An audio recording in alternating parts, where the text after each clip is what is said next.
E aku rangatira tēnā koutou, tēnā koutou, tēnā koutou katoa. A tēnā koutou e hui anō mai rā kairunga ki tēnei rangi a tāhua. Katahi ki whakaarohia anei rā e tahi o ngā taonga e kohatia e te atua me ki rātou tātou kaihanga.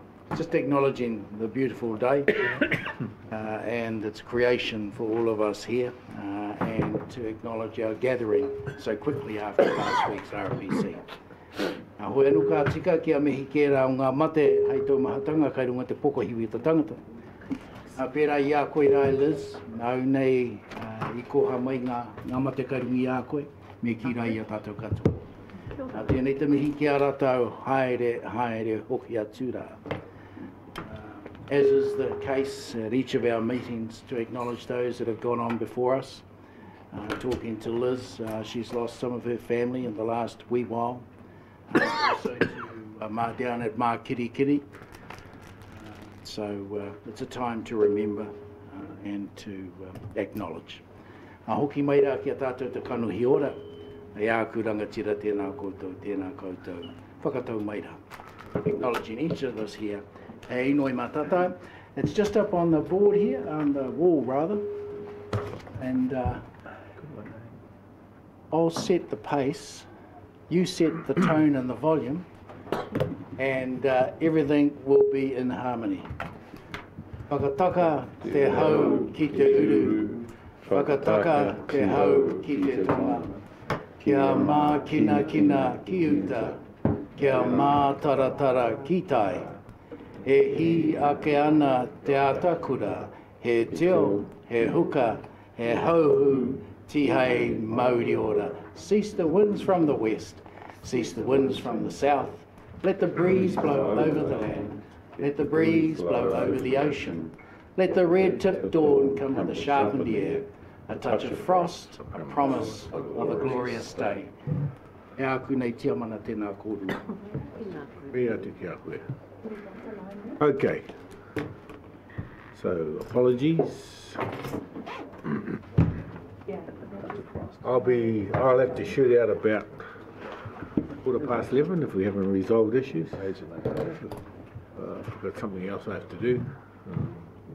Apologies. Tania will be coming in on Skype. I'm here on Saturday. Oh, okay, Tony. Sorry. Yep. Okay. Someone move the apologies be accepted? Aye. Any? Yeah. Okay. Taken. Awesome. Yes. Any glaring conflicts that need to be fixed? Any conflicts today? Any glaring conflicts? I have no conflict. Like what the paper says. What does the paper say? Holy mackerel. Okay, I'll hand over to Tom, and he can navigate us through this trepidatious. Kia ora, Toro, kia ora, committee members. Thank you very much. Just so that we all are on the same page, there are two items that constitute this extraordinary meeting. The first one is a presentation I've got in front of you and relates to item 7 from the last meeting that we didn't get to through the loss of quorum, and that's Tank Plan Change 9 options for notification and beyond.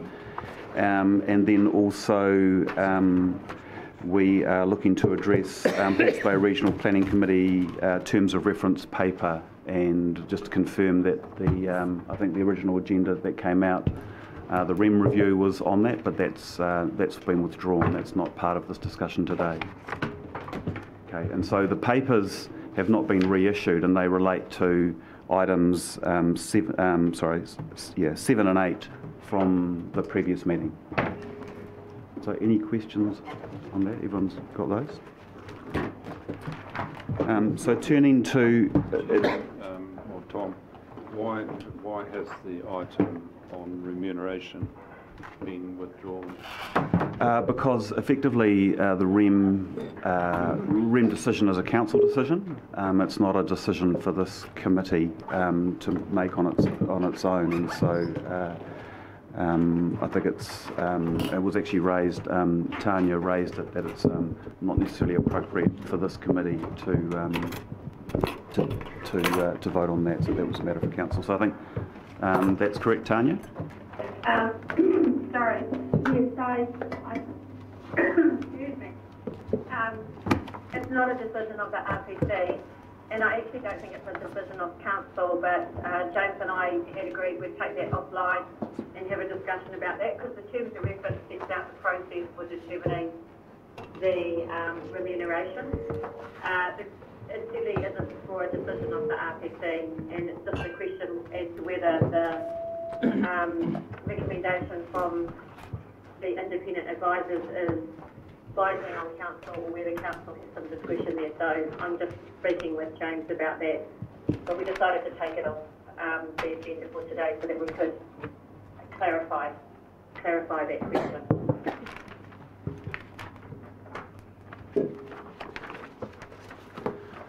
Okay, so if we go to any other questions on that?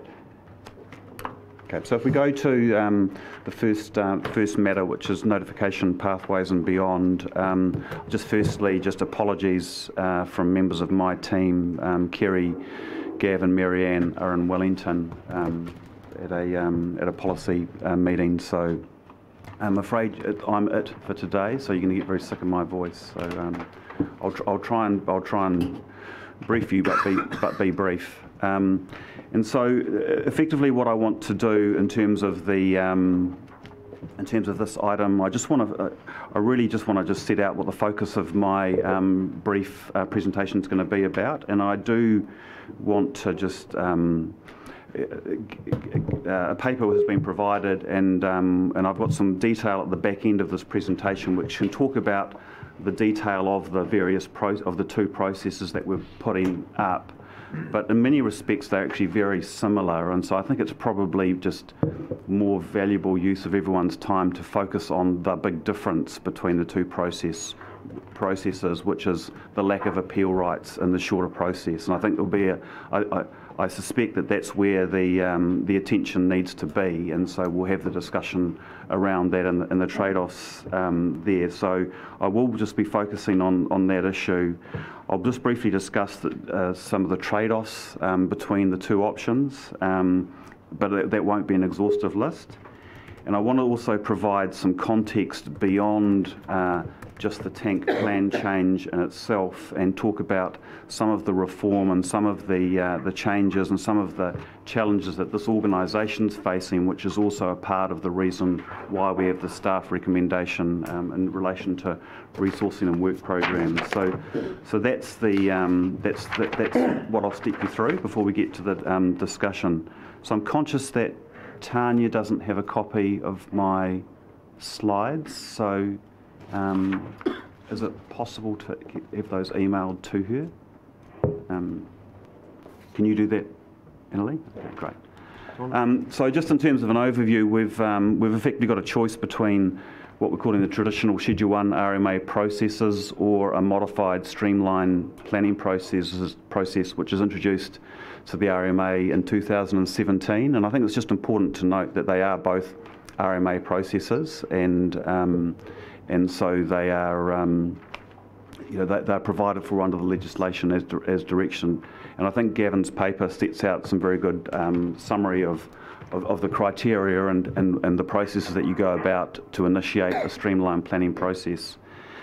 And so, as I said before, the paper sort of sets out the quirks of each process and some of the detail of that. But really, the core decision, I think, for this committee. Can I just, Tanya, can you push the mute on your phone, please? Because everything you shuffle and scratches there just booms through this room. Okay. And just press the mute off when you want to talk, so we'll all be saved your scratchings and rustlings and rumblings and goodness knows what you're doing. Thank you. Tom. Thank you. So, as I said before, the court decision really revolves around the nature of and retention of appeal rights through to the Environment Court, through the planning process. And so in our view, this is a matter of balancing between the options available to tank submitters and all submitters and concepts of natural justice, but also that needs to be weighed against the challenges facing the community to meet, quite a significant, not only a significant challenge without reform, but a very acute challenge without the reform agenda. So if I just go to the next slide. So I think this is very basic. There's no surprises in this. That under traditional Schedule 1 processes, a hearing panel recommendation, through to council and the ultimate notification can be appealed through to the Environment Court on substantive matters, and can also be appealed to higher courts beyond that on points of law thereafter. So it is, and as Gavin's paper speaks, there's a lot of jurisprudence around, and there's, this is a framework that has been in place for a long time, and is well known and well understood by most parties. The new framework, which was introduced, as I said, in 2017, which is the streamlined planning process. There are no substantive appeal rights for submitters beyond hearing panel decisions, but there are appeal rights on points of law and I believe probably judicial review discussions, questions of judicial review. And so, and the streamlined planning process, in many respects, was introduced because of the lack of planning agility that the RMA has been criticised for about these very long processes. So it has been brought in that if the Minister agrees that it is something that can be submitted for a streamlined planning process, does allow you to get to operative plans or decisions more quickly. And now the trade-offs between each one, and look, and some may agree with this, or some may quibble with some of these points. But if you take the traditional approach, the trade-off is time and resources, and what can end up being multi-year uncertainty around the introduction of a new plan.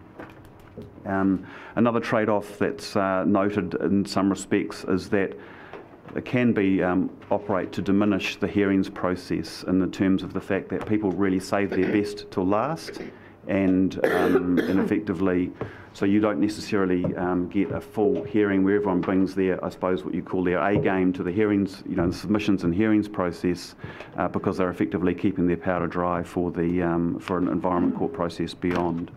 So it can diminish that process. Some would argue that the court processes favour those with better resources, and again, I think that's that's been a criticism that's sort of circled the Resource Management Act for some time, is that the deepest pockets can go the furthest, but that applies across that's across for all parties.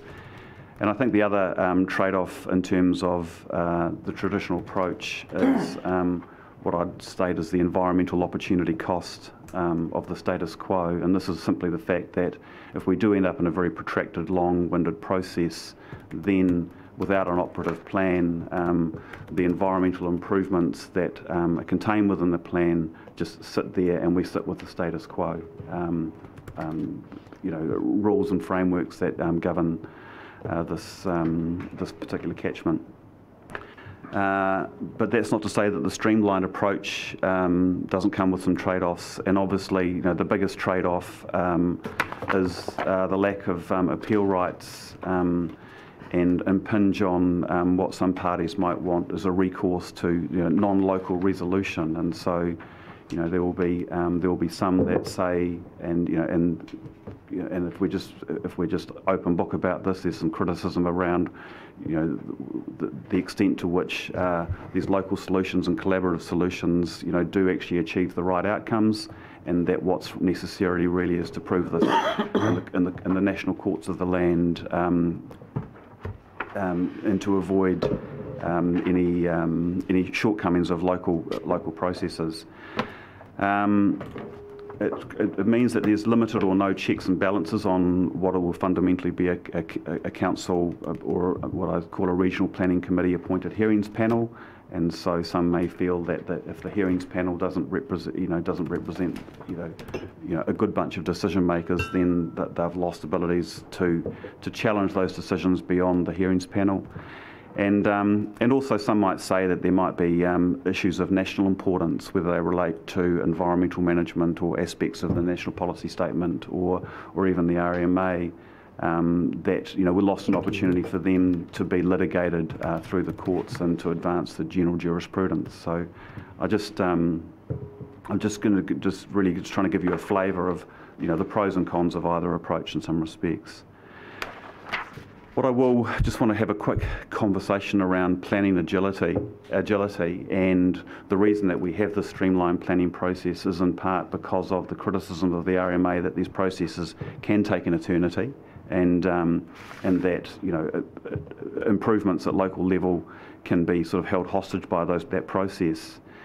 And I'll talk a little bit about reform coming, but so we did have the traditional Schedule 1 process. We've had the introduction of a streamlined planning process, and what we have in RMA reform as part of a wider, I think this is phase 1 of a wider RMA reform package, and I believe this was effectively released on Tuesday, and I'm not sure, there was talk that it was going to be introduced to the House on Thursday, today. Okay, so this is, so please don't ask me any questions on this because this is very new and very live. But effectively, the direction of travel that central government's going in is that when it comes to freshwater plan changes, that they want to create a specific and specialised pathway through to notification, which in some respects is very similar to the streamlined planning process that we're talking about now. Obviously, this is a draft bill, and there's more design work that may need to be done on the streamlined planning process, and we need to wait and see exactly what this looks like. But in terms of some of the objectives of this bill, as you can see there, trying to tackle some of these issues that we know exist in terms of reducing complexity and increasing certainty, and supporting the urgent need to improve freshwater management outcomes in New Zealand. So recognising that tension that there is in terms of the need to just get on with some of this stuff. And so the bill provides for merit appeals to the Environment Court. And so under this process, effectively, and I'm abridging here, a very similar process which you end up with a hearings panel that is has 2 freshwater hearing commissioners, 2 accredited local councillors or commissioners or commissioners nominated by councils, and 1 accredited person with an understanding of tikanga Māori and Mātauranga Māori via nominations from tangata whenua. So that's the shape that the government wants to go in terms of freshwater planning process, and this is specific to freshwater plans. And so that's a very similar process where there'll be submissions to that panel and hearings and opportunity for council. I'm not clear on what the opportunities for council are in terms of recommendations from that committee, but should council reject a recommendation from the committee and punt up an alternative one, then there are merit appeals available on that narrower focus, and that's what's been proposed by the government. So I just wanting to just give you some broader context of what the direction of travel is here from central government, and look, this obviously isn't a new paper because we were operating on effectively a couple of paragraphs in the consultation document, and so now we've actually only just begun to see some of this, some of the detail of what's been proposed.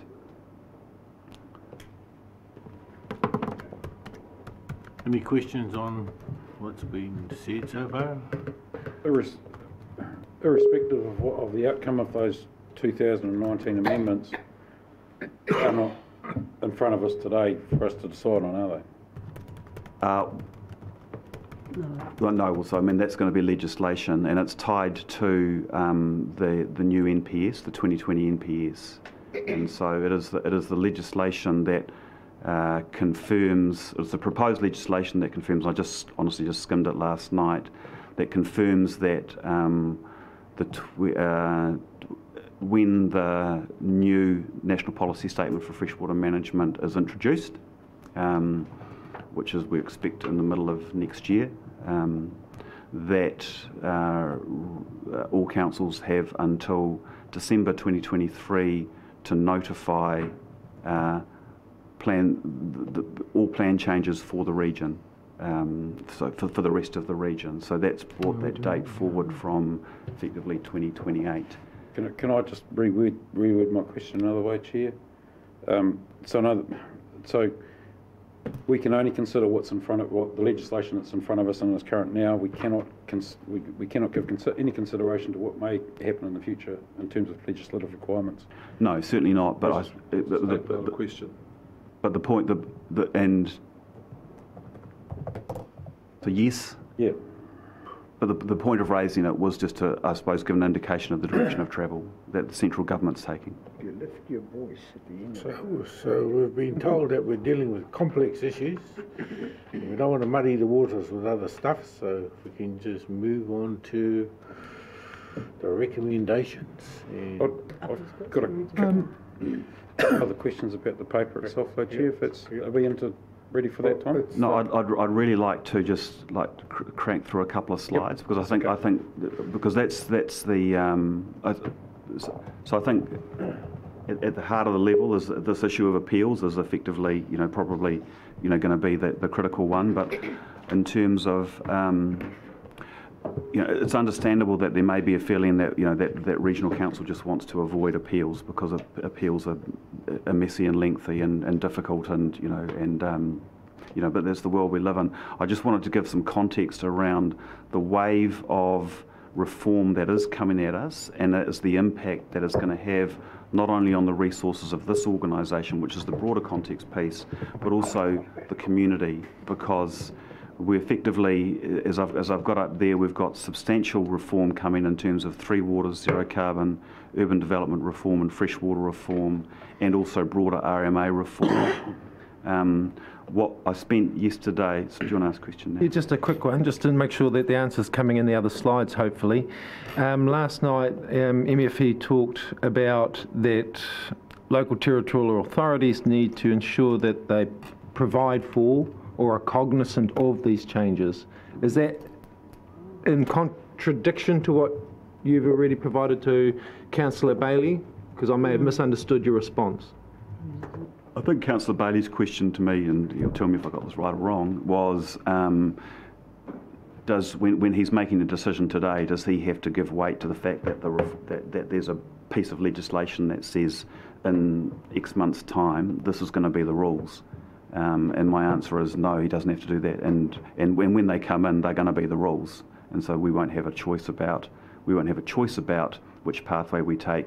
The proposed legislation is saying this is the pathway you'll take. Okay, I'll wait till the end of the presentation before I ask my next question. And so perhaps partially in anticipation, so yesterday I was at the Local Government New Zealand along with members of the executive and the chief executive who's on his way back from there with the local government presentation on the reform package, of which the territorial authorities and regional council authorities were present. And again, we are talking about a proposal at this stage that has been consulted on in terms of the healthy waterways. And some of you were at the meeting last night, and there's another meeting taking place right now. And I believe is there a meeting with Hui? There's a Hui this afternoon. It is a substantial, probably one of the most substantial reform packages that we've seen since. Some are saying since the introduction of the RMA. It is going to be enormously taxing on time and resources for resource users in terms of the breadth and pace of ambition to achieve to fast track some of these environmental outcomes. It's also going to be hugely, and it was discussed a lot, hugely resource hungry on this organisation in terms of in terms of not only in terms of compliance and regulation, but also in terms of having to have all the rest of the region's plan changes notified by December 2023. And so you can imagine that is going to be very taxing on the science, because the science has got to be completed for the rest of the region to underpin that decision making, obviously on catchment management and then through the policy and planning teams. And so if we are obviously in the community, and that's just on freshwater reform, let alone other aspects of reform. And so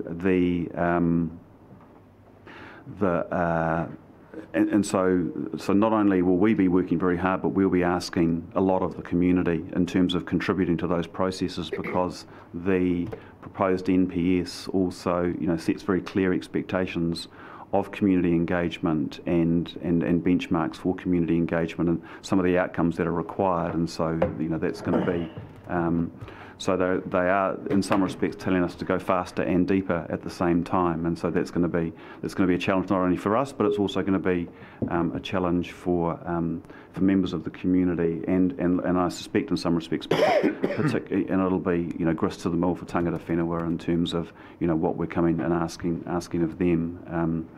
And so I just really wanted to just urge you in making this decision to understand that if we do end up in the Schedule 1 process, which is very intensive and rolls on for a long time, then that is going to be over and above everything that's going on with the reform package. So now that's how you weigh that up, and I'll leave it in your own minds. I won't. We can come to this, but I did talk briefly about the opportunity cost of maintaining the status quo, and I've asked Liz to be here if there are some questions here. I tried to get the 1328 and the 3395 number. Just ignore those. My maths was terrible last night, so just ignore that. Suffice to say that we've got a significant number of consents that have already been rolled over in the tank catchments awaiting an operative plan. And so, and they will just cumulatively continue to roll over until we get there. And so that does create, quite a high degree of uncertainty for individuals, but it also means that any of those rollover consents cannot incorporate the new provisions that are proposed under TANK around, reducing actual access to water use and some of the other, tying into flow maintenance schemes and things like that. So, Liz will be happy to take any questions on that. And that's the end of my presentation. Over to Liz. Yep. So we're rolling consents over on a short-term basis. Yes. First of all, is that legal? Yes. That's legal. Yes. Sorry, could you use your mic, please? I can't hear. Oh, Rex should. I don't have mine. We've got two. Toro's flogged my mic, Tanya. So it is legal to have a community rolling over consents on a short-term basis. So yes, so council has the ability to impose whatever consent duration it wishes to, and where there is the prospect of a new planning framework coming in for a particular area, then we like to, or would be likely to align the consent renewal or the consent expiry with a date that we think may mean that there's a new operative plan in place.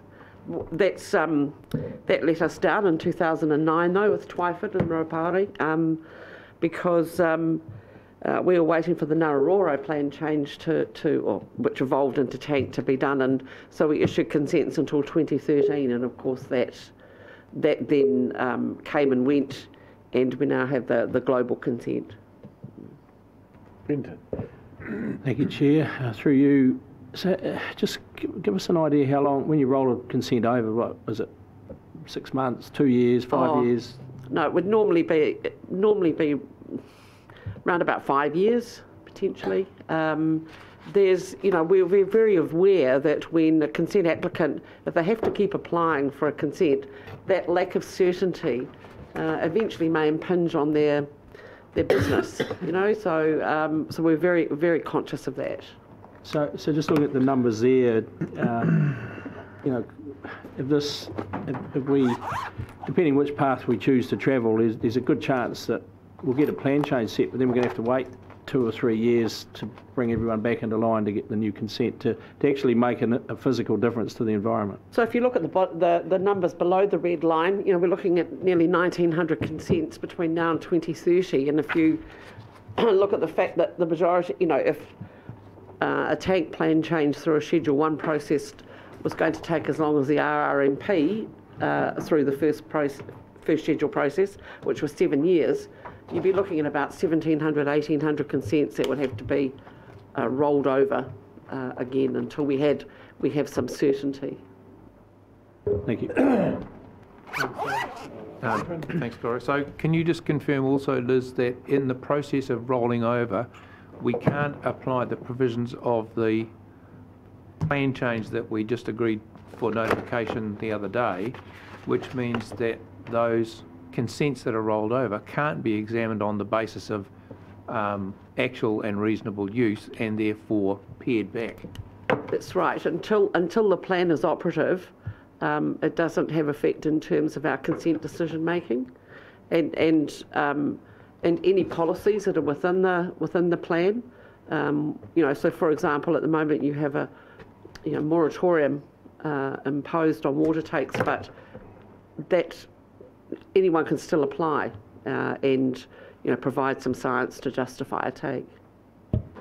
Supplementary question to that. So if the moratorium on water takes is not on a plan change, it's therefore simply a council decision and therefore could be subject to legal review and overturn, that we have no basis for. The only strength we've got on the moratorium is to be part of a plan change. That's correct, Councillor. That was my point. Sorry, Councillor Bowden. Well, you made it the other way around. I'm just... Well done. Thank you, Chair. Just to get a better understanding of this table, so where you've got consents years above the line, that's when the consents initially expired or due for review, but so say a consent that you've got down there 2013, that would have been reviewed back in 2013 and rolled over to 2018 or whenever?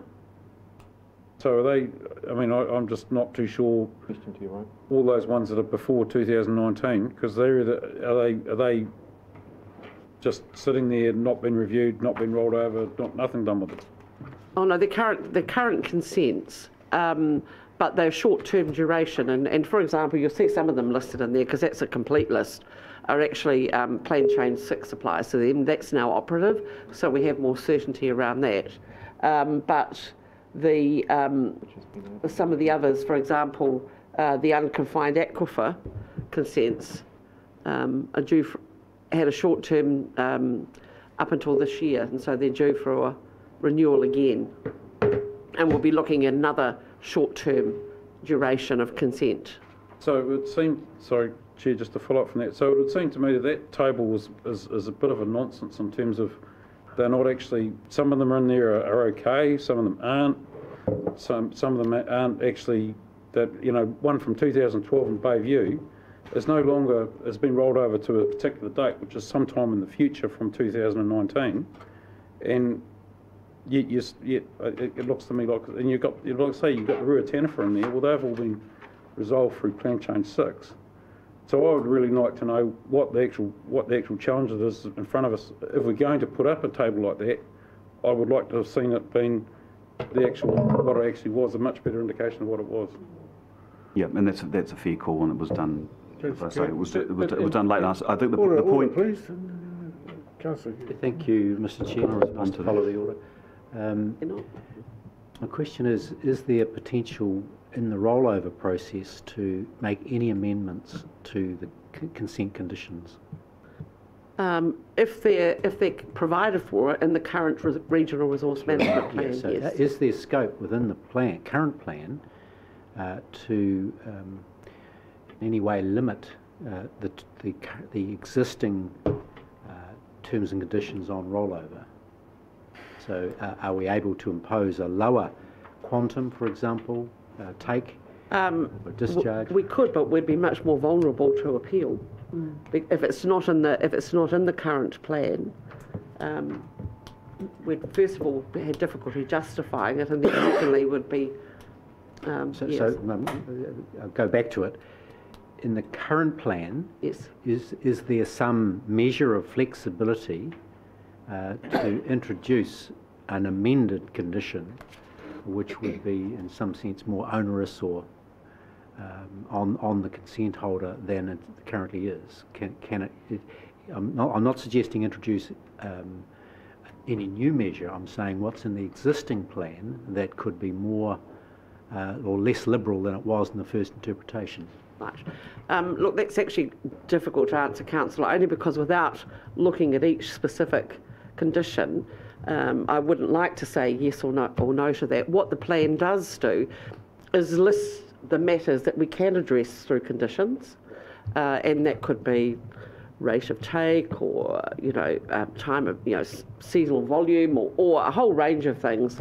But that's about as flexible as it goes. So until, if there was a specific condition we could look at, I could answer that, but I can't at the moment. Could I just respond to Councillor Curtin's question and say that the problem for making changes on an application now in the current context would be that if you didn't impose conditions on it at the first time, you're then going to have to think of an argument consistent with the existing plan as to why you now think that these more onerous conditions have to be put on. And that would be a very, very steep hill to climb. Because if you didn't do it the first time around, your ability to argue it the second time around is very close to zero. You're on the difficult thing. So that's your problem. Thank you for your dissertation. Secondly, I just want to say to response to the thing about the chart that was put up there, to be fair to the people who put the chart up, it's a two-dimensional chart. What's being asked for is multi-dimensional information. So you're judging the chart against, I think, a pretty tough criteria. And on top of that, I think we should not be misleading people about certainty. There's no such thing as certainty in this world. There's no such thing as perfection. So Death and taxes are two. So we are here to ensure that there's sustainable management of resources, and if we have to make the hard call about limitations, then we have to do it.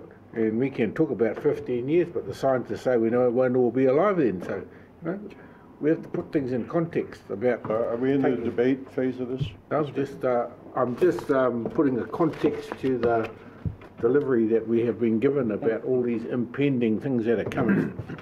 I don't believe we should be misleading the public. But we're not in debate, and I disagree with you, so am I allowed to debate that? You're not allowed to disagree with me, but you can debate. I'm allowed to disagree. Can I ask a question of this? Yes. Oh, sorry. Just following up around the question about whether conditions on the current consent and the current plan could be modified. Yes. And I guess the extent to which they can be modified. We've been told over the last couple of years about the issues with over-allocation in these catchments. With all the evidence that the council's now gathered in, and all the science that's been done, can that not be used? Right at the critical point, you hung up on him, Mr. Chair. It has been used and used. There'd be a lot of swearing in Wellington right now. Text her and tell her.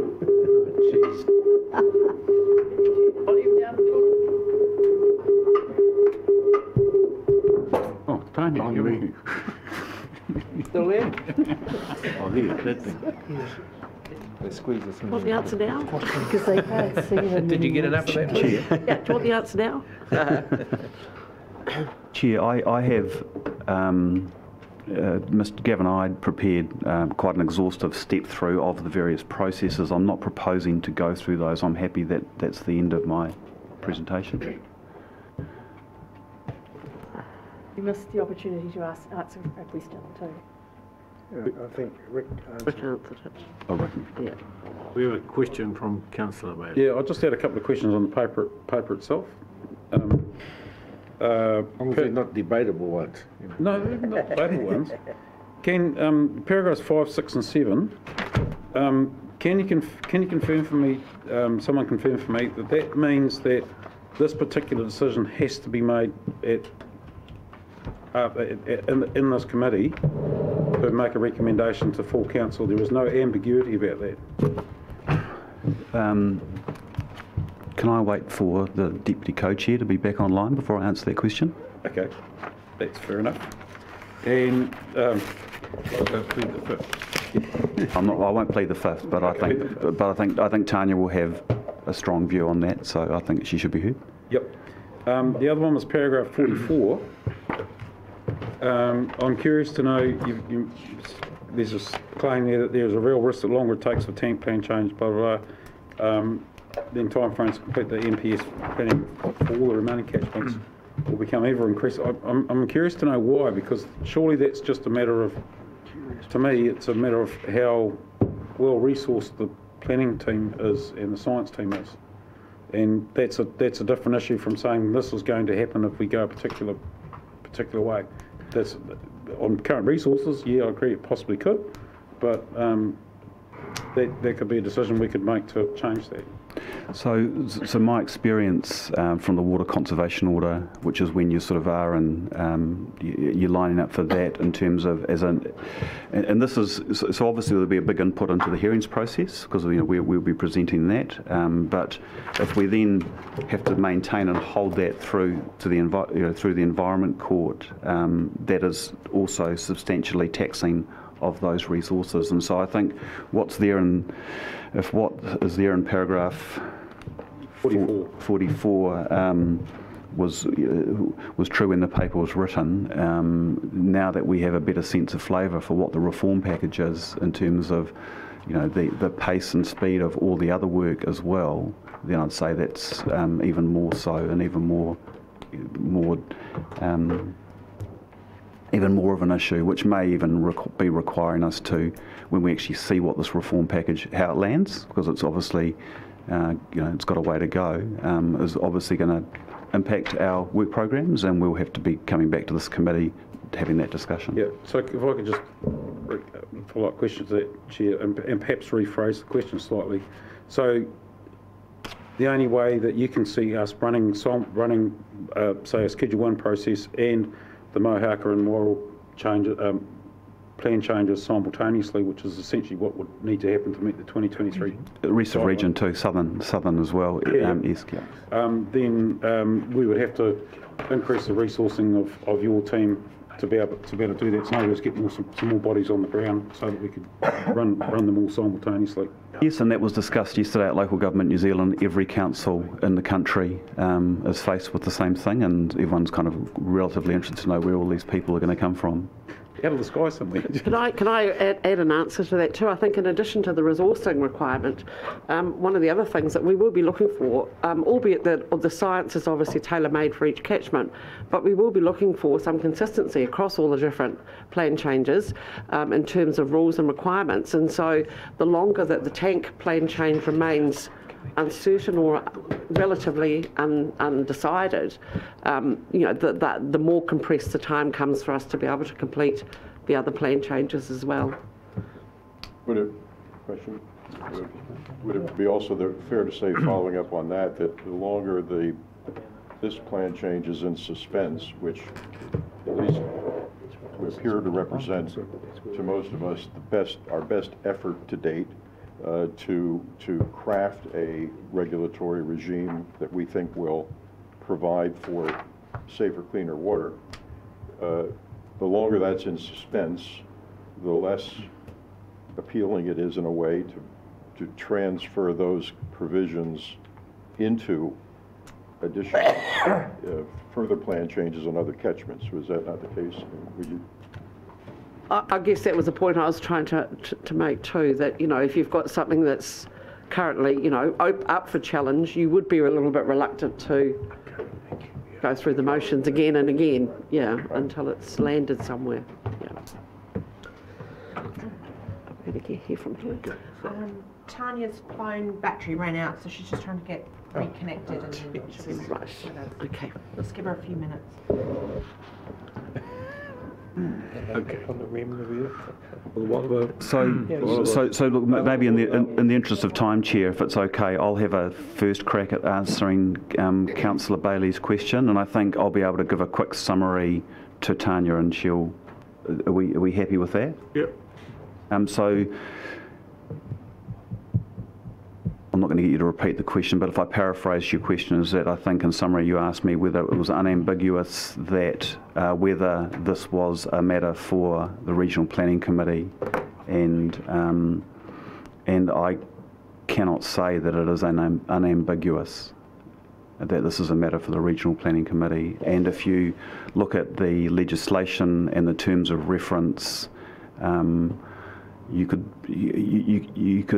on the face of it, they are both silent as to whether the Regional Planning Committee is required to be a decision maker in terms of what is the process pathway decision here. So I couldn't say to you, yes, clause 4 or section X, but I would balance that with the view that when both the terms of reference and the Act were introduced, and the Hawke's Bay Regional Planning Committee Act were introduced, there wasn't a choice.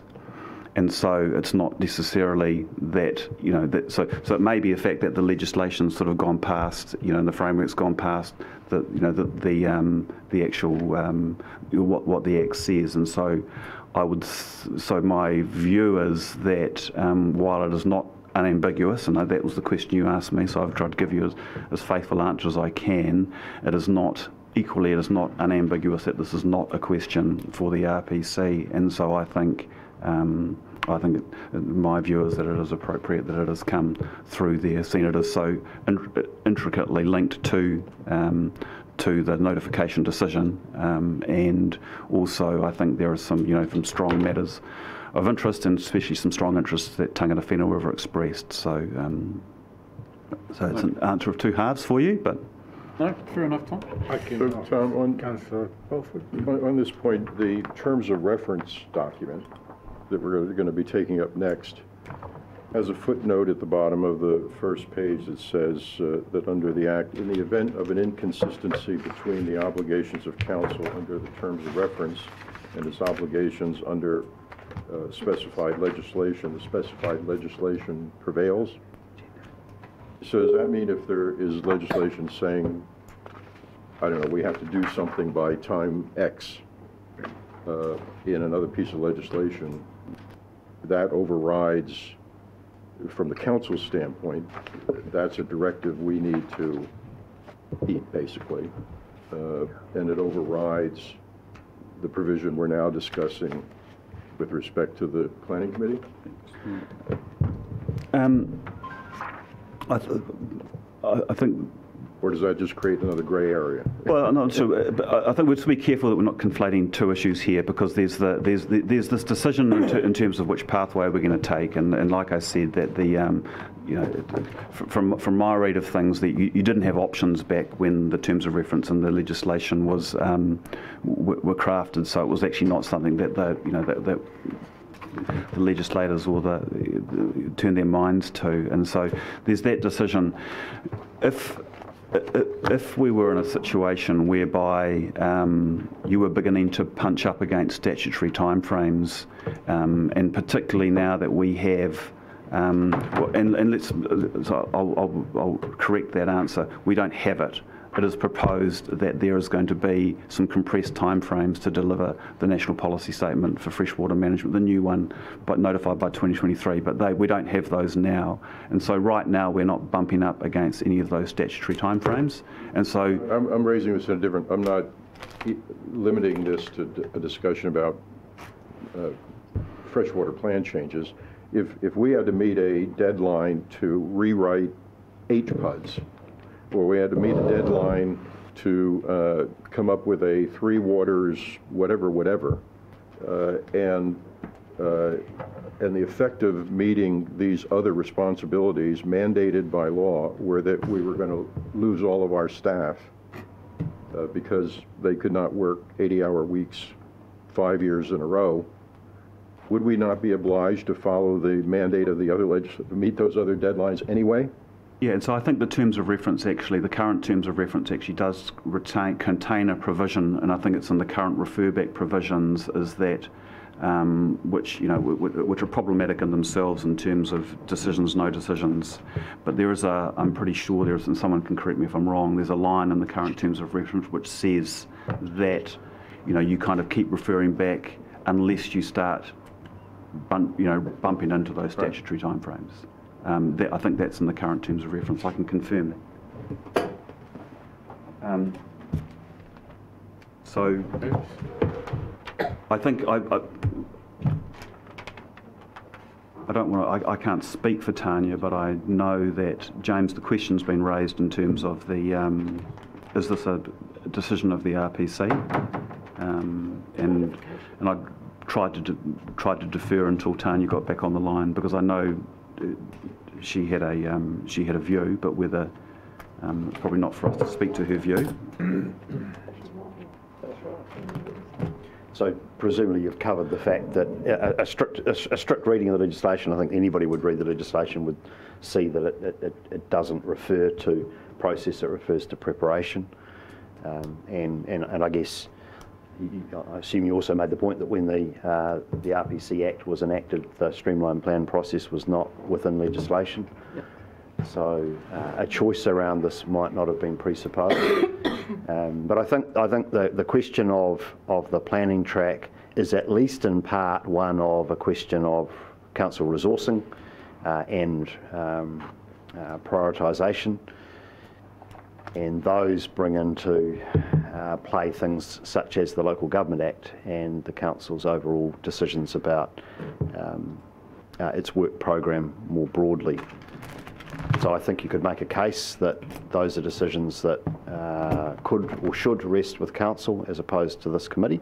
But equally, I think you could argue that the spirit of the RPC Act presupposes that the RPC would make decisions about the way in which plan changes were considered, followed through. So I think you could argue it both ways. If it was something that we felt that was of sufficient importance to get clarified, at the very lowest level we could seek legal advice. At a more significant level, I guess we could seek a declaratory judgment from the courts and get a judge to rule on whether or not that is a matter that sits within the remit of the RPC as per the RPC Act 2015. So the intent of the RPC Act was to improve tangata whenua participation within RMA matters, and that's a broad scope as far as I see it. There are also, I think the intent was also, because it was a Crown delegation, that this council acted in good faith in terms of that act. So we can, councillors can do the minimum, or they can try and act in good faith. If I could respond to Toru, it reminds me we're at an impasse, I think best expressed by my old mate Mike Moore. For my friends, everything. For my enemies, the Constitution and the law. So what we have here is an argument about the Constitution, the law and the niceties of it, which implies a very difficult structure. And what Toru is making the picture is, regardless of what the law says, we are friends and we should be able to resolve this. That's the two paths we've got. But beneath that, we have what I sense to be a fundamental divergence of view on the pathway forward. And I think that the councillors are sort of sensing and expressing that they wish to get on with the job and get this done as quickly as they can because of a whole pile of other things, and that tangata whenua are arguing for a slower process, and a process with essentially with a review to the court. That's what people want. Just to add to that, I like to be friends with everybody, but I don't necessarily trust everybody. So in terms of getting on with the process, I will get on with the process if the devil is in the detail. If it's not there, well, hey, I'm going to get shafted. That's the history. So, yes, we are here in good faith, so we like to try and progress things, but the options for us to have recourse to the law should not be closed.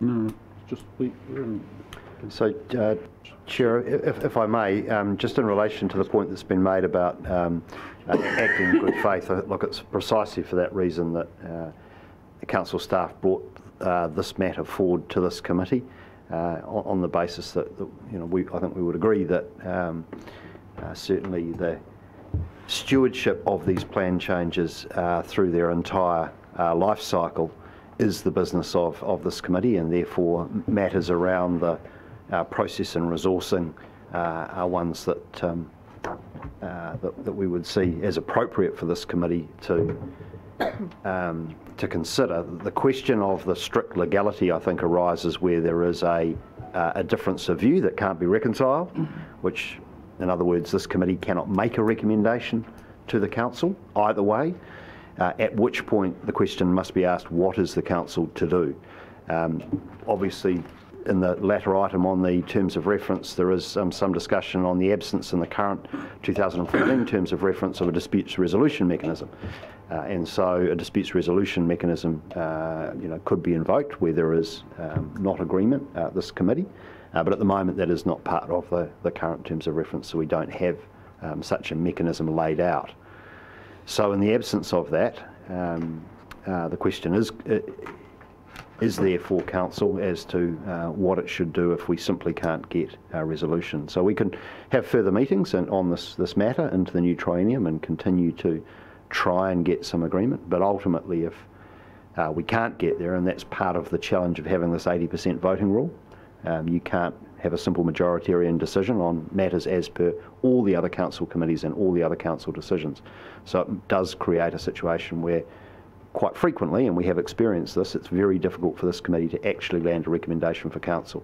And that, over time, as I think the paper has covered, and as we all know, has impeded the business of this council getting on and doing what it needs to do.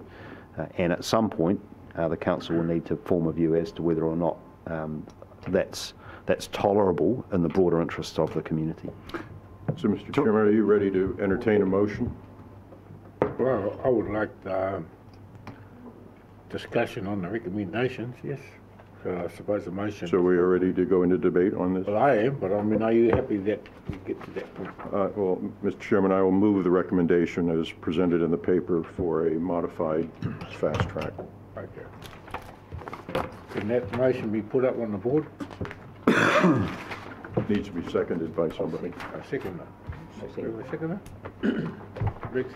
Neil. Who? Neil. Oh, yeah, sorry. Okay. So can we put that motion up on the board? It all having a bit of a toddle around it. It's in the detail. Chair, just a process question. So if this fails, through you to the CE, what's the next step? Well, we have to do something. Our best interpretation of, a standing orders would be that, the standing orders for this committee is that the matter would lie with the committee and that we would have another round. I think the Act certainly implies that the committee will make every attempt to reconcile views where they are divergent. And so we would imagine there would need to be multiple discussions. But look, at some point, invoking the dispute resolution mechanism, which is required by the Act, but is not currently laid out in the current terms of reference, we could invoke a bespoke one. And I think that presupposes there's a mediator brought in. But again, a mediator really, I think, is only useful if there is sufficient grounds that you might actually arrive at some compromise solution. And I think the Act also gives a reasonably clear indication, at least to my reading, that if we simply can't get resolution on a matter after exhaustive efforts, the council needs to make a decision and it needs to fulfil its core statutory functions. This is, after all, a committee of council. It doesn't sit above council. It is a committee of council, and I know that that was traversed during the parliamentary stages of the RPC Act 2015. And Parliament confirmed, and the Cabinet confirmed at that time, that this committee would be a committee of council, and that ultimately the final decisions would be made by the council itself. Councillor Hewitt, you have a question. Just a question for you, quite a direct question. If we went with the slow process, what are the time delays on the Mohaka plan change? It's difficult for us to be definitive about that because we don't know the extent of the appeals that would arise from an Environment Court process. Each matter that is raised de novo in that court process will require council staff to provide evidence and effectively defend the policies in the plan. The plan is obviously extensive. Those matters, particularly if there's litigation from a wide range of parties, could run into the dozens of matters, and that could tie up lots of staff time, science staff, policy staff, etc. And I'd note it's not just the policy staff that we need for the Mohaka plan change, that is the science staff as well. In fact, it's staff across the organisation. So I think we're working on a general assumption that because of what's at stake in the tank plan change for everyone, the extensiveness of the resource, the extensiveness of the plan, its complexity means that there is a lot of grounds for litigation in that. And there's every expectation we would have that there would be lengthy and extensive court hearings involving lots of staff time. And as you've seen over recent years, our capacity as an organisation to advance really more than a couple of plan changes in parallel is pretty limited. So there would certainly be delays. I just can't quantify until we know how much is appealed, what that would look like. Yes, there's also the reform package. Yes. Yes, well, Tom's pointed out that look, if the reform package is adopted by government and put into both legislation and regulation early next year, that changes everything. I think even with our existing resources within council, we would be unable to meet those statutory timeframes, so we would be going to next year's annual plan and long-term plan, significantly scaling up resources, certainly in the planning team, but also the extent of science and monitoring that is contained within the government's proposals. Yesterday at a local government New Zealand forum, I heard some analysis that suggested that rates in one council was going to need to increase by 30% just to do the science monitoring that's presupposed by the government's proposals. So it gives you a sense of a major scaling up required, and all bets will be off, and we will certainly be wanting to have a discussion with this committee about going to an all-of-region plan change and just trying to do the whole region in one fell swoop. And on that basis, we would be proposing it to be a standard, technically driven propose and defend approach, which is that council staff work flat out for 2 years, develop the plan using our best technical information, and then we would go out and consult. Certainly wouldn't be collaborating in these very, very resource-intensive and long-winded ways we have been trying to do so, and we were trying to do in Mohaka as well. And this is the trade-off, you know, if the country and if the community want us to put limits in place, start regulating land use and regulating activities aggressively to get the outcome sooner, then the principal collateral damage to that will be community consultation and engagement, including with tangata whenua as well as the broader community. And we've made that as a sector very clear to the government that is the trade-off. Mr. Chairman, I think the protocol is I made a motion, it was seconded. May I speak to my motion? Certainly can. What has been proposed in this modified fast track is, with its modification, is a multi-layered process that includes a number of rounds of submissions, counter submissions. It involves a locally appointed hearings panel, which presumably this committee would appoint, so that the interests of all sides to the matter, and the appropriate expertise of commissioners and so forth could all be weighed by this committee, and appropriate appointments made. So we'd have full engagement in that process. Then, as I understand the process, that hearings panel would make its recommendations, and those too would come back to the RPC to be further resolved and dealt with. So it seems to me that and at that point only does it go forward then to a minister to make a final judgment. So it seems to me that the procedure that has been laid out is a quite robust one, but with the advantage of cutting off what is conceivably a multi-year process after all of the above, to have further litigation, adjudication, etc. So why would we not want to do that? In my role as a counselor is brought into sharp focus by the fact that we are in an election year. I would think of my role as a counselor even if we weren't, but given that we are, what happens is that what you hear in the community that I'm responsible to as an elected official is, on the one hand, we're not going fast enough. We have all of these environmental issues. We're not going fast enough. We're not going fast enough on global warming. We're not going fast enough on oil and gas. We're not going fast enough on anything. We're not going fast enough on cleaning up the Evergreen Estuary. Nothing is happening fast enough. On the other hand, we have too much staff. Our staff has increased X% over this amount of time. We're spending too much money. Our rate increases are out of control, and we're being profligate, et cetera, et cetera, et cetera. Then we have another camp that is saying, meanwhile, we're neglecting other totally different priorities. We're not dealing with forestry. We're not dealing with three waters. We're not dealing with climate change. Forget fresh water, which is, bad enough in terms of the challenge that it represents from a plan change process. We have all this other business of the council that we are not attending to with the existing complement of resources that we have, and that's us. And then you look to the external, the third parties that have to be engaged around all of this. And I don't know how many times I've gone to meetings over the last several years where the environmental community will be up in arms because we have 14 different things going on. They're all being asked to provide submissions left, right, and hither on one or another issue. They're overwhelmed. They're complaining that we're shoving, a culvert-sized volume of water down a fire hose, or the reverse, whichever that metaphor is. And so the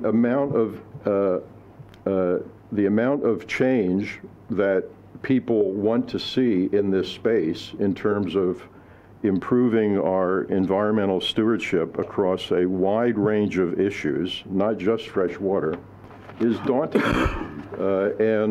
We're trying so I have to defend that.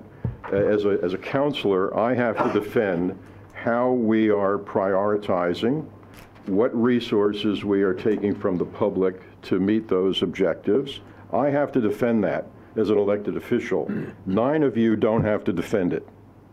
9 of you can sit here and say whatever the hell you want to say about process and how long things are going to drag out and who's going to appeal what and blah, blah, blah, blah, blah. But you don't have to defend it at the end of the day to the broad public out there. I do. And I have a lot of environmental priorities that I would like to meet. And most people in the community understand that of me. They know that I have an ambitious agenda for the environment. And I'm constantly on the back foot, defending the pace of what's going on. 12 years to clean up the Tukey River, and it's still not clean. And we're hopefully we have finally a plan in place that might.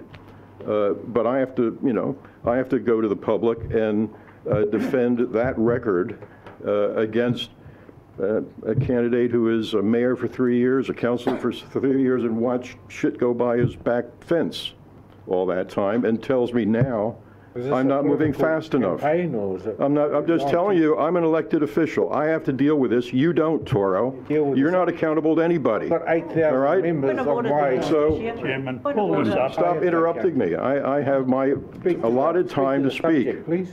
I'm telling you why I am supporting a fast track, because we have to get on with the business of protecting the environment. We cannot devote inordinate amounts of resource and time to one piece of the action when there is a process available to us that would more expeditiously get the matter dealt with all parties being heard from in a very constructive due process way. So let's get on with it, because there is just a pile up behind this. There's a pile up of equally important issues to address as we go forward here. And if we're going to be totally consumed by one after another of these kinds of plan changes, which have to go through the conventional process here, we're going to be totally tied up in knots. It ties up not just the planning staff, it ties up the science people. Every part of this organization gets sucked into these exercises, and it prohibits us from doing other work. So somebody who wants us to fast track an oil and gas special plan change to deal with oil and gas, sorry, get in line. We'll get to that in 6 years. Don't, I mean, we're not going to be able to do it. So that's what I have to deal with. And I would ask my other 9 colleagues who don't have to deal with those kinds of judgment calls to take that into consideration. We are responsible as councillors for the bigger picture of meeting the expectations of the community across an entire environmental agenda. And I think if we don't, here is the biggest plan change we've had to date, affecting a huge part of our economy, a huge part of our environment, and we're just in danger of pulling back on the controls of this airplane until it stalls, because it's pointed straight up. Thank you. Very narrow-minded dissertation. Mr. Chairman, before we go on anymore, I represent over 8,000 Mr. Chairman, before we go on anymore, the comments that have just been made. We're in here, there are 10 of us in here, I'm talking about Marydom, appointed by Parliament. We have our own acts of Parliament. 9 acts we have. Hiratona Tamatea, there's 2 of us just for that one area. We're here under law to keep an eye on council, to ensure these things don't happen. And it's not easy to get here or to put up with the garbage we have to put up with. 300 and was it 56 pages the other day, and that was only half of it. And in draft form, not even ready to put to the press, to put to the court or anywhere, in draft, which took about 4 times as long to read. So if there's any mucking around going on here, councillors, look at yourselves first. None of the documentation has ever been presented to any of the Maori members in here when we come on. None of it. You wouldn't even treat apprentice like that. The training that you have and get. So, look, I even asked the other day, the Karamu, it's a stream under our law, just straight out of Parliament. You're calling it a river. Why? You put it in its bed from Pokawa. It's not. It's in the Hiratona block. Come on, there's so much rubbish in the plan, and I'm not going to put up with this type of performance. It's time almost for us to start talking to the Minister, and I'm talking about Marydom. The Labor government's in now. We can move things along. So thank you, Mr. Chair, and the membership for listening to me. Kia ora. Thank you. And let's not forget, we are all trying to get after the same objective. We want a good environment to leave to our grandchildren. So let's not get into politics. I think the seconder had a right to speak.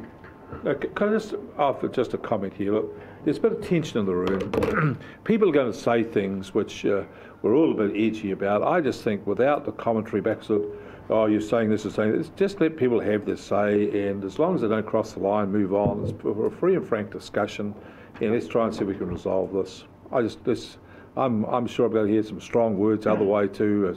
I'm just going to sit here and listen to it and say, well, this is the time. It's pretty tough. Let's work our way through it. It's not too up here. Just the way it is. Old-fashioned. Okay, so, Mr. Chairman, I think the seconder has the right to speak. Yes, you do.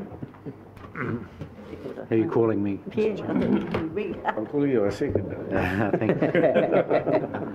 But don't take offence at that. No offence. In consideration. No offence taken, Mr. Chair. Oh, that's good. Way back, Tanya. Yes, run down, got a battery. You missed all the fun.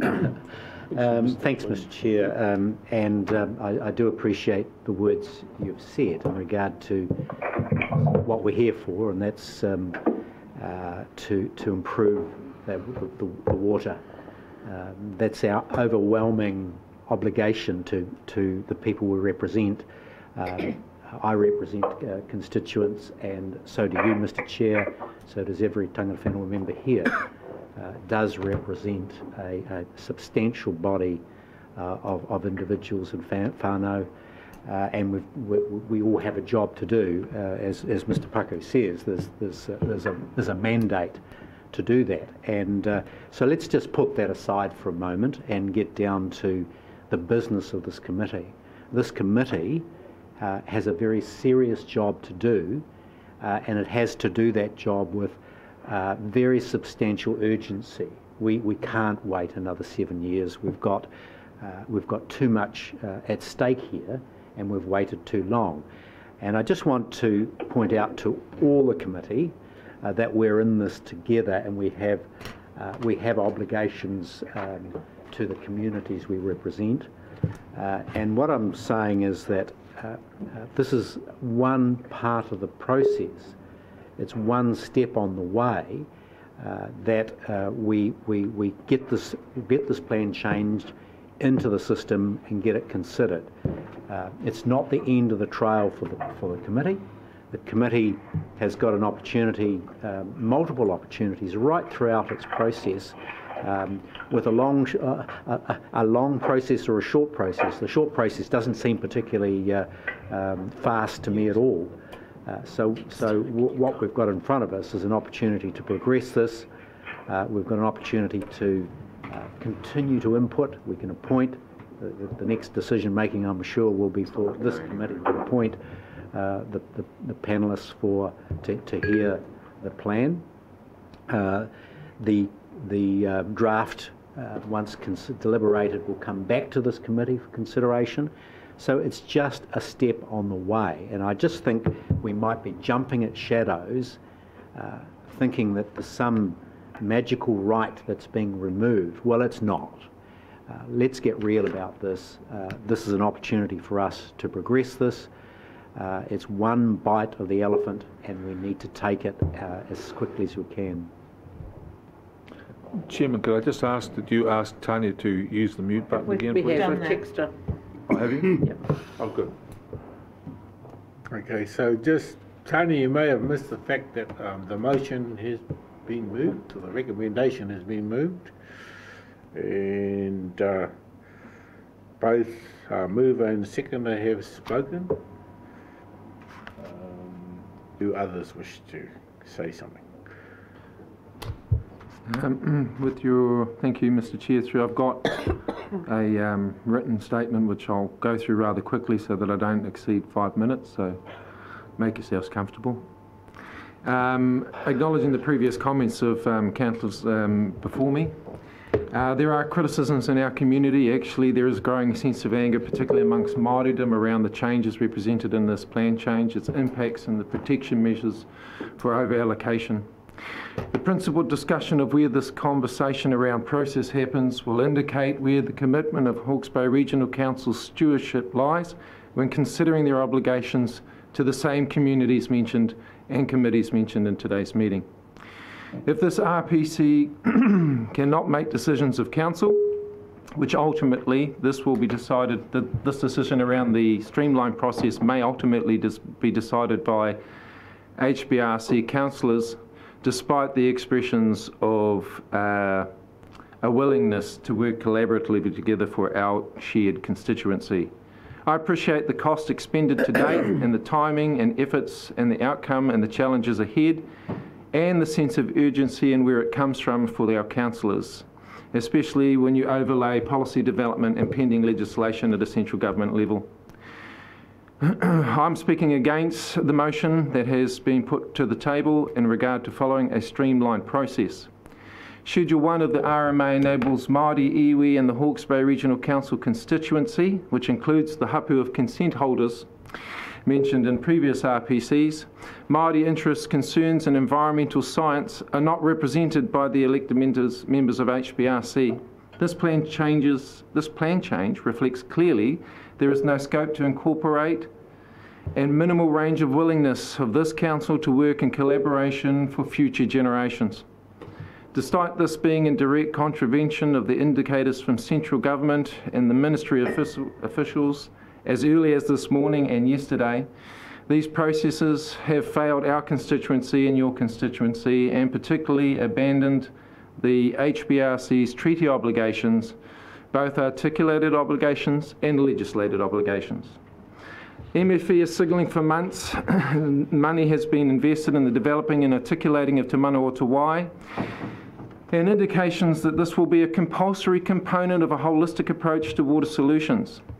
The last 7 years provide ample sections that highlight how the efforts of Tangata Whenua have been deliberately frustrated through this process, and its determination to do policy such values and principles to nil effect within the plan, including individually making representations during pre-notification consultation feedback.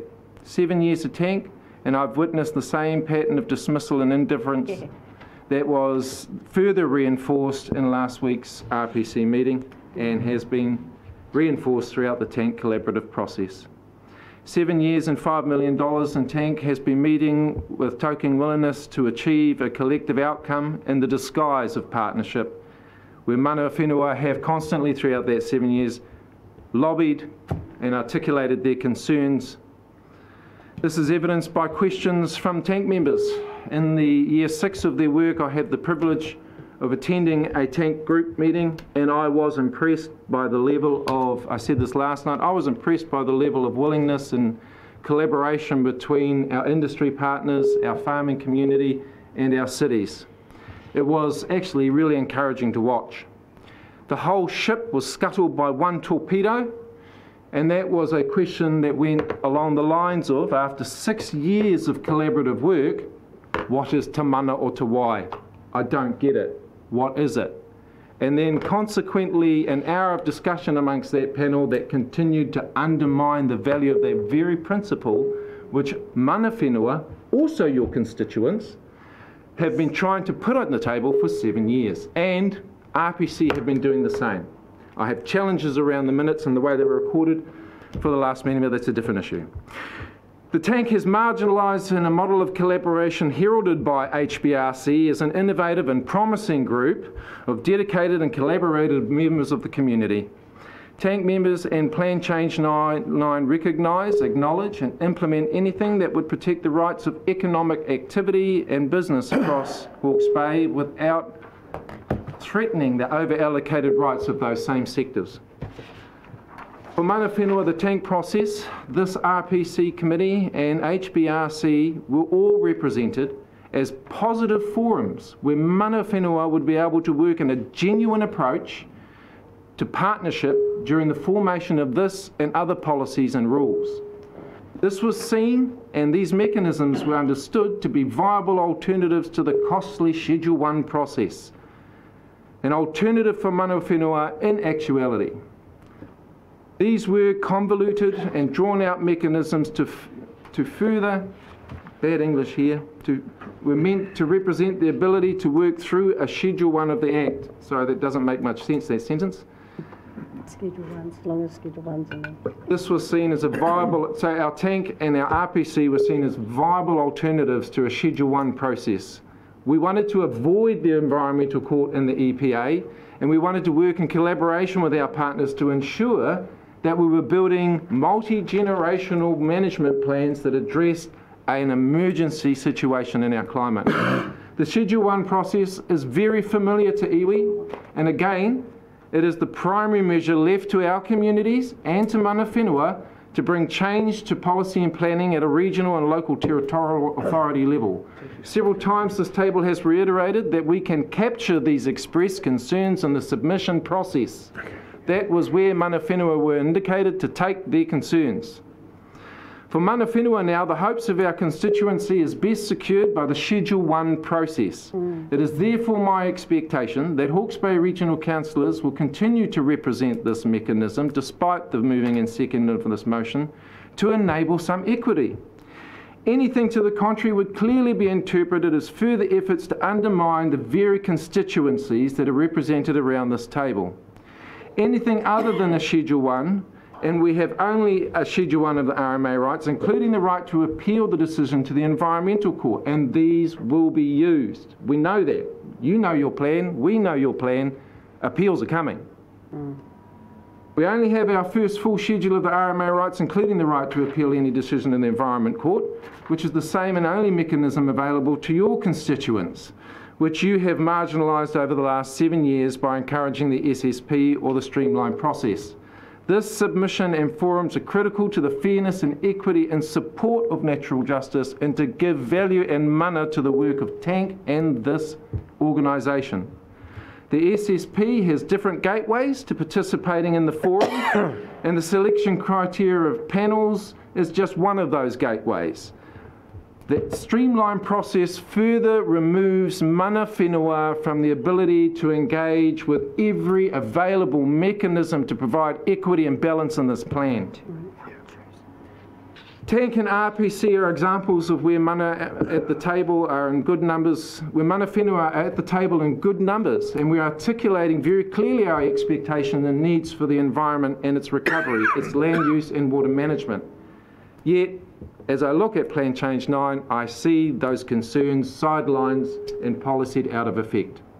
Staff have already expounded the challenges and further difficulties with the SSP throughout the last couple of years and the risks associated with articulated concerns present in the current plan.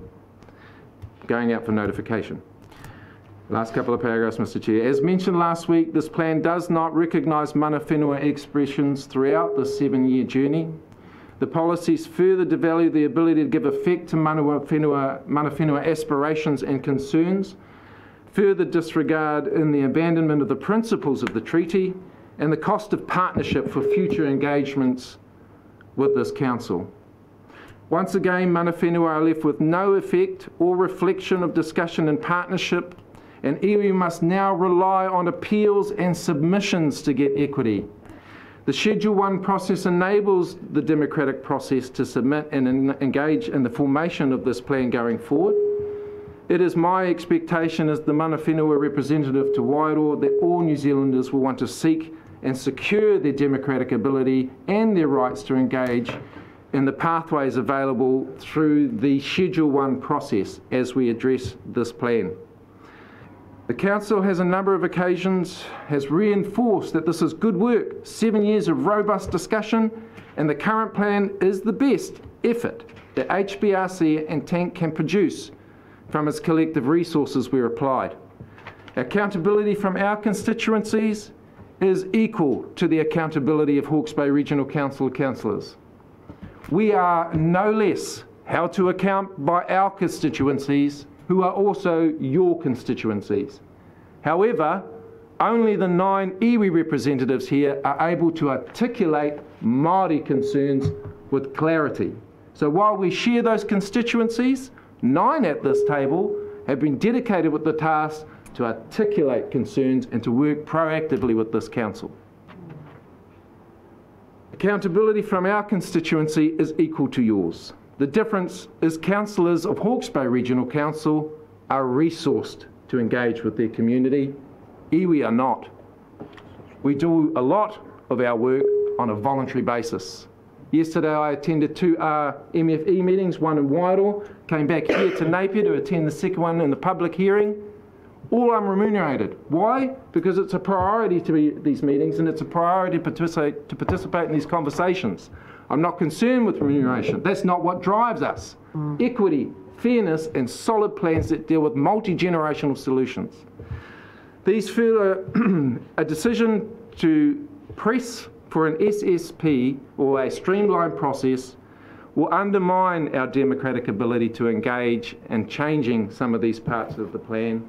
I appreciate, I understand, I acknowledge the concerns of Hawkesbury Regional Council around delays and the complexity of central government law, but these forums were designed to give us a strong platform for partnership. I do not see that in this plan. Thank you, Api. It's now time to have a break. It's a good opportunity for people to ruminate on what you've said, so let's go and have a cup of tea. Ruminate.